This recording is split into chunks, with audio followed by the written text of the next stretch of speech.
Moi boas tardes a todos e benvidos a unha nova edición da Labranza, na que coñeceremos un interesante estudo do CSIC, o Consello Superior de Investigacións Científicas, polo que puideron identificar as castes de vide que se cultivaban en Galicia no pasado a través da súa presenza nos retablos barrocos.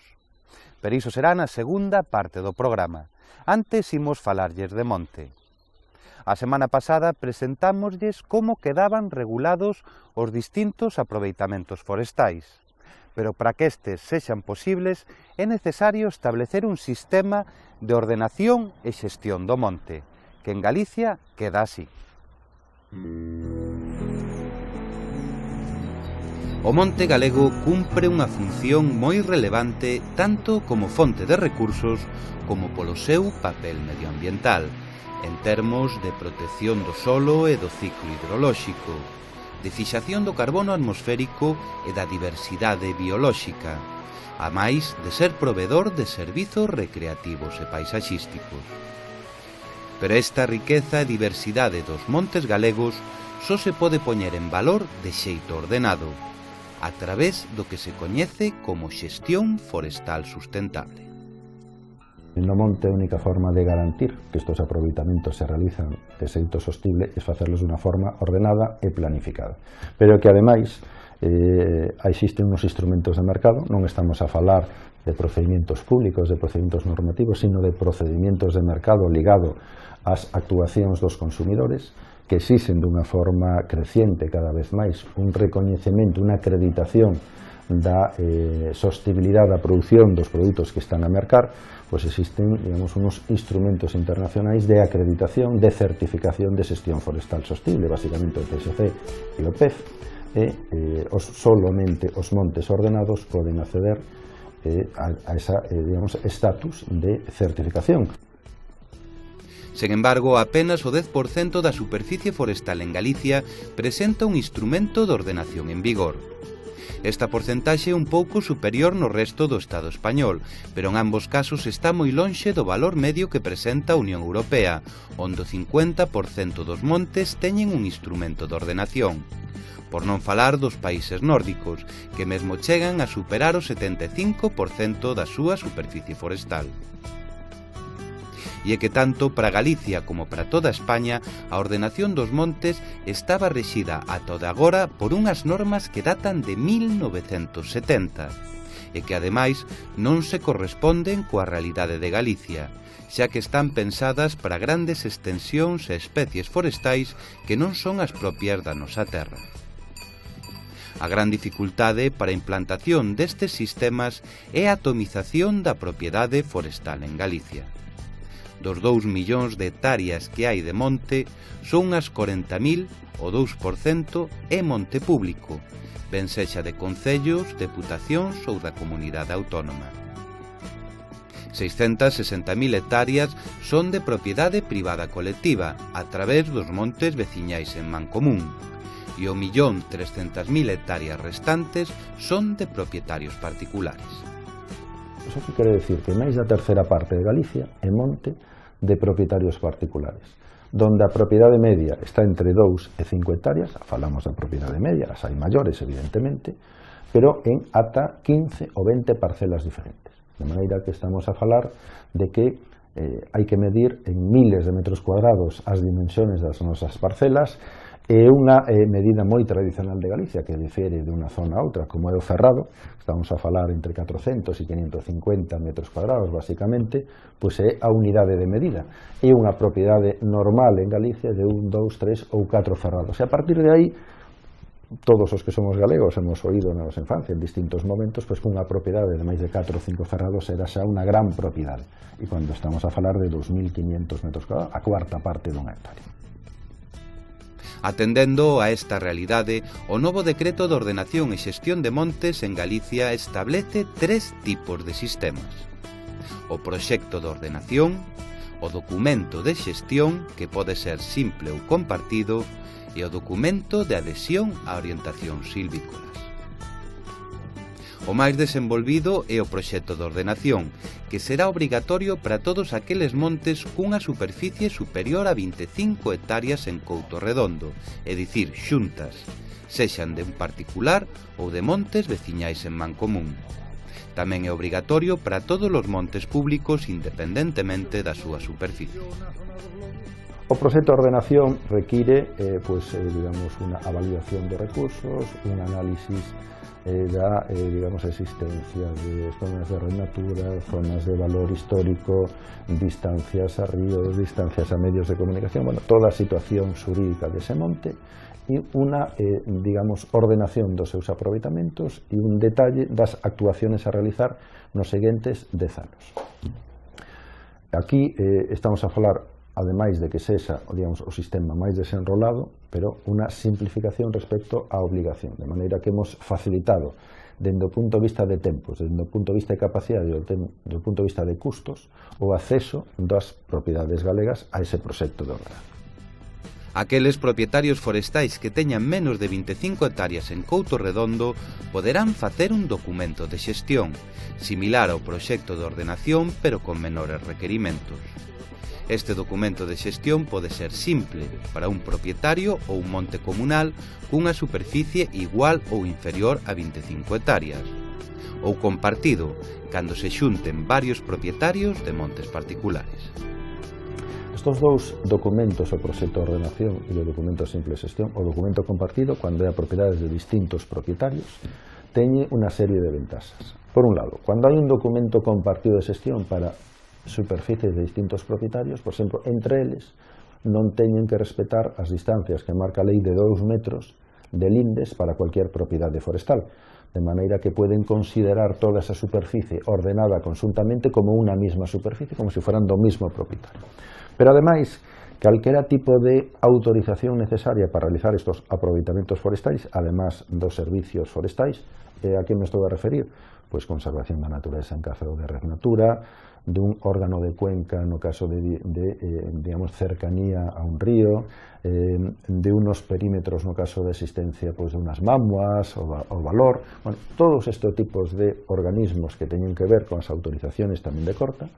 Cando hai un procedimento de aprobación dun proxecto de ordenación ou un documento simple, nosotros daremos comunicación a todos estes organismos que informarán, se adecuará o procedimento a todos estes requerimentos dos distintos organismos e unha vez que o monte teña un instrumento deses aprobado, non terá que pedir distintas autorizaciones a distintos organismos. Unha mera comunicación dos aproveitamentos a realizar de acordo con ese documento é suficiente.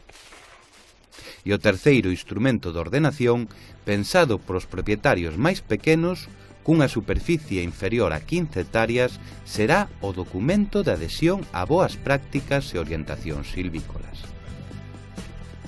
E as orientacións silvícolas son unos documentos moi sincelos, de unha carilla, basicamente, donde se establecen os requerimentos básicos para xestionar un pinar, un eucaliptal, un robledal, un souto de castaños, para unos aproveitamentos determinados. Pues para madeira de pino a 30 anos, para madeira de pino a 25, para madeira de eucalipto, para chapa ou para serras, madeira de eucalipto para trituración, para celulosa. Bueno, pues se establecen según estas, digamos, orientaciones de la producción. E o turno ao que se vai a producir, pues hai, digamos, un esquema moi sincero de que, bueno, hai que hacer no primeiro, no terceiro, no cuarto ano estos desbroces, hai que facer estas podas, digamos, é un manual de xestión básico. E por outra banda, teñen que adherirse tamén e cumplir o que se llaman, digamos, un manual de boas prácticas, cousas que mínimas que hai que realizar para poder garantir que se realiza unha xestión sostible. De maneira que un propietario destas pequenas parcelas, simplemente con adhesión a modelos xa realizados e o cumplimento destes códigos de boas prácticas, tamén ten o seu monte ordenado. Estas tres fórmulas permitirán a ordenación de todo o monte galego, o que conlevará ventaxas fiscais e económicas. Un monte ordenado teñe, por exemplo, unha exención de IVA.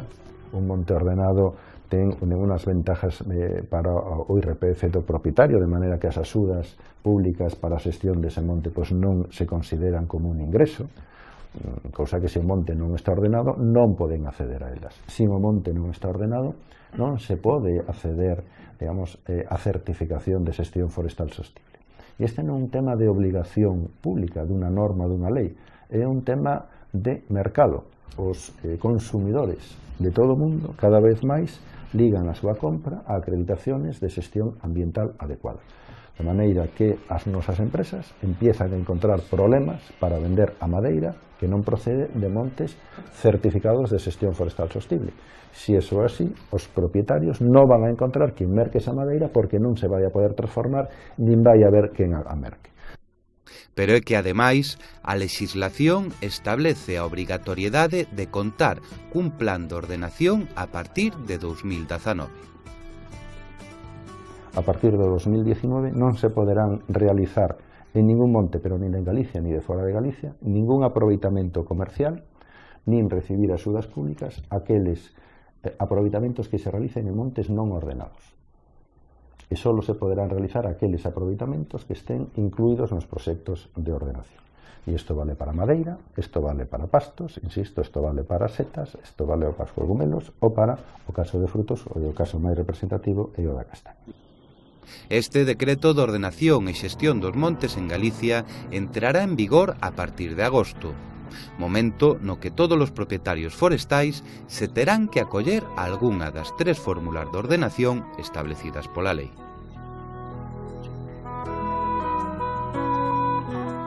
E agora imos falarlles de variedades de vide galega e da época na que comezaron a cultivarse.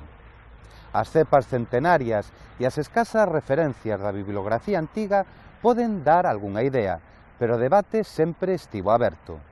As primeiras citas recoñecidas sobre as nosas castes autóctonas datan de mediados do século XIX, pero un grupo de investigadores da Misión Biolóxica de Galicia teñen probas de que algunhas delas xa se estaban a cultivar aquí no século XVII.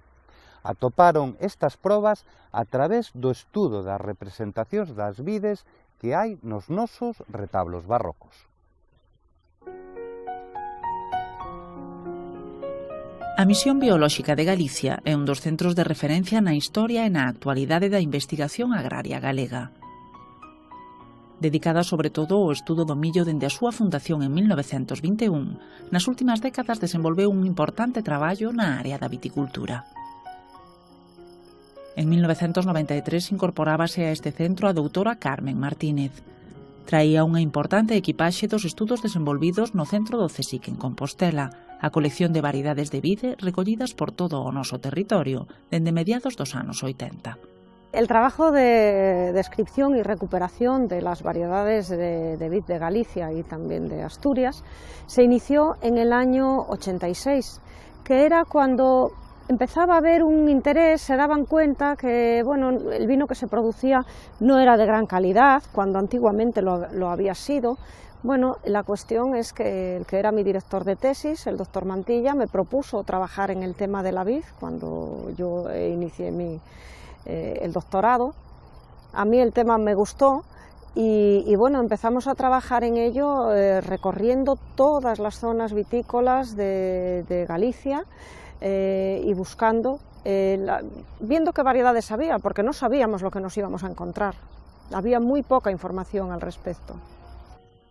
Percorreron Galicia e o occidente de Asturias e atoparon moita máis riqueza de variedades da que contaban. Os estudos botánicos e moleculares determinaron que as 100 castes que recolleran eran nalgúns casos as mesmas, así que hoxe saben que aquí hai unhas 50 variedades distintas.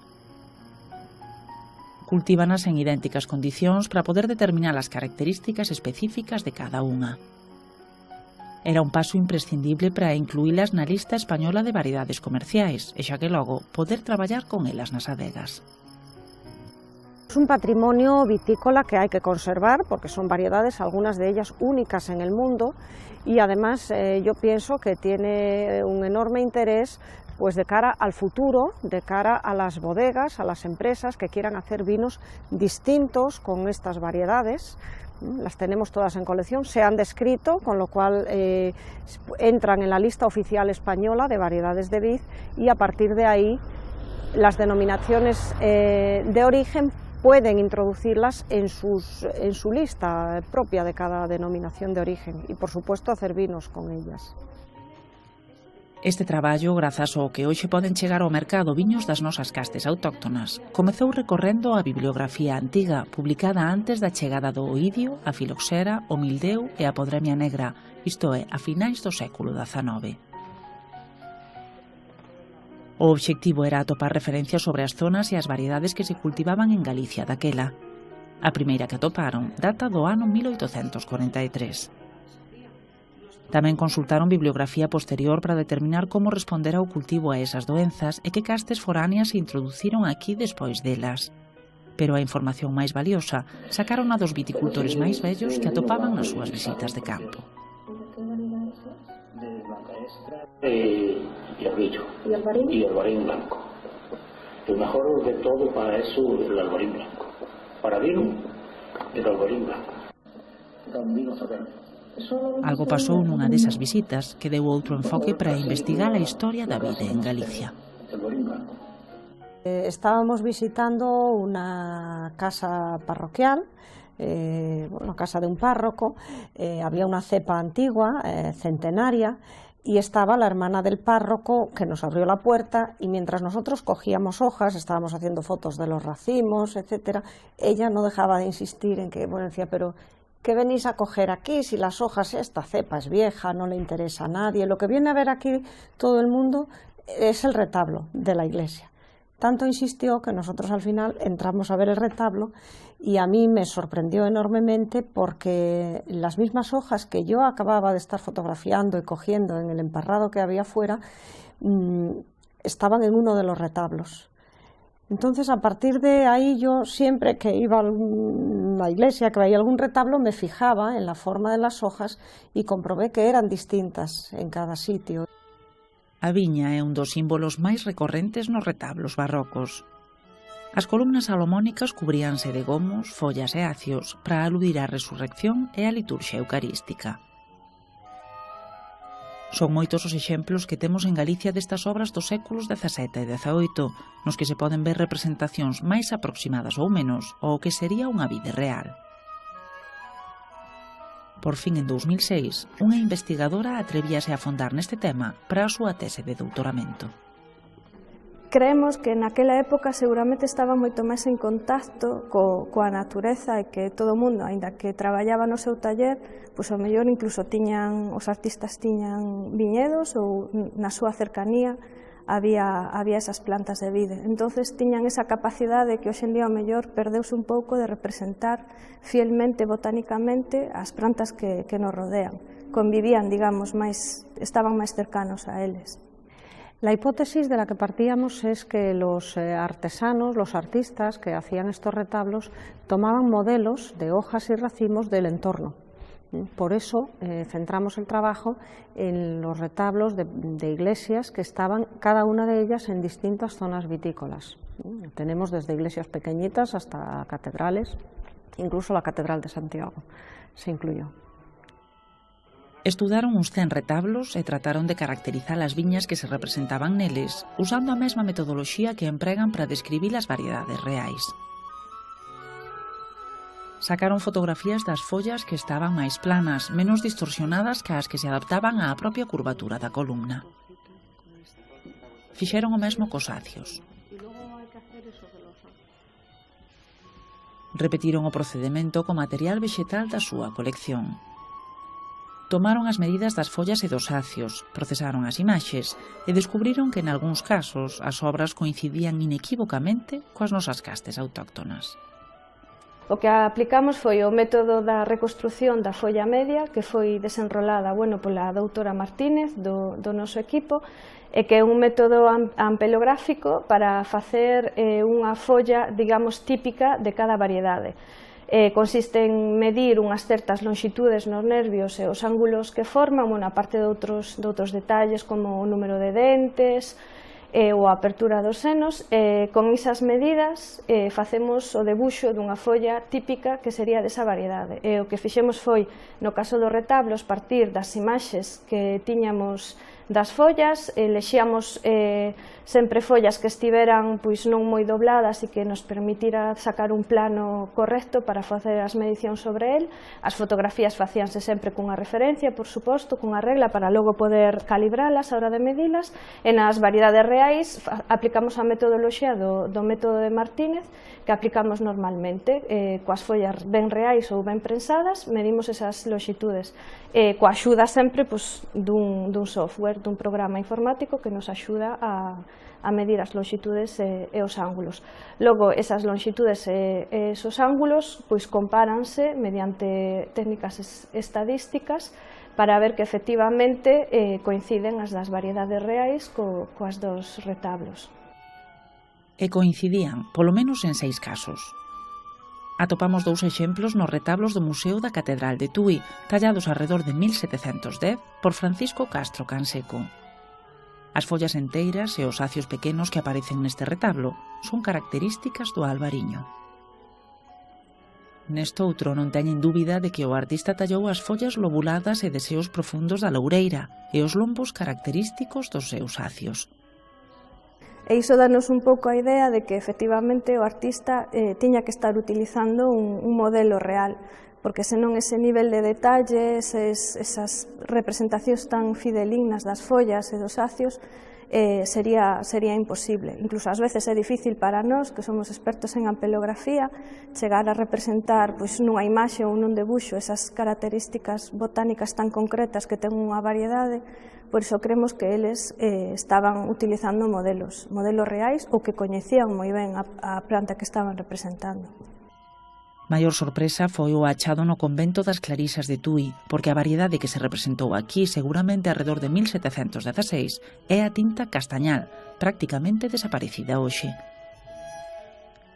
Á vista destas tallas, creen que puido ser unha das castes maioritarias no século XVIII. Efectivamente, en la bibliografía parecía que se adivinaba que era mayoritaria en esta zona y bueno, el hecho de encontrarla aquí nos indica que efectivamente que hay muchas posibilidades de que fuese una de las variedades mayoritarias.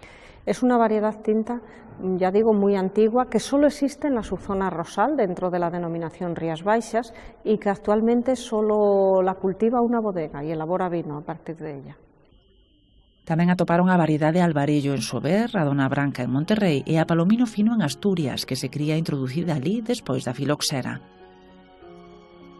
Se as primeiras referencias escritas sobre estas variedades en Galicia datan de mediados do século XIX, achalas nestes retablos adianta ata finais do XVII ou principios do XVIII a súa historia na nosa terra. Bueno, es un valor añadido, además, para las variedades. En el mundo del vino todos sabemos que no se vende solo el vino, se vende también la tradición, la cultura. Esto es como digo, un valor añadido para estas variedades, la tinta castañal, el albariño. Son aspectos que solo nosotros podemos aportar, solo aquí en Galicia. Pues el albariño se lo pueden llevar a otro sitio, Australia, Estados Unidos, pero no tienen detrás tampoco esa cultura. Y eso es importante en el mundo del vino, en el tema del enoturismo, en fin. Hay muchos aspectos, además de permitirnos a nosotros demostrar, la antigüedad del cultivo. Son xa máis de 20 anos de investigación vitícola os que leva andado este equipo da Misión Biolóxica de Galicia. Serviron, entre outras cousas, para describir as nosas variedades autóctonas e comezar así a súa nova posta en valor. Agora confirman a sospeita de que a súa presenza na nosa terra é máis antiga do que se podía probar e abren a posibilidade de facer hoxe viños con polo menos 3 séculos de historia. E así despedímonos por hoxe. Lembren que poden volver a ver esta e outras reportaxes da labranza no servizo a carta da web da CRTVG e que poden facernos consultas no enderezo electrónico labranza.tvg@crtvg.es. Nos volveremos ás súas pantallas como sempre o vindeiro domingo, a partir das 2:10 da tarde. Ata entón, moitas grazas pola súa atención e que teñan unha feliz semana.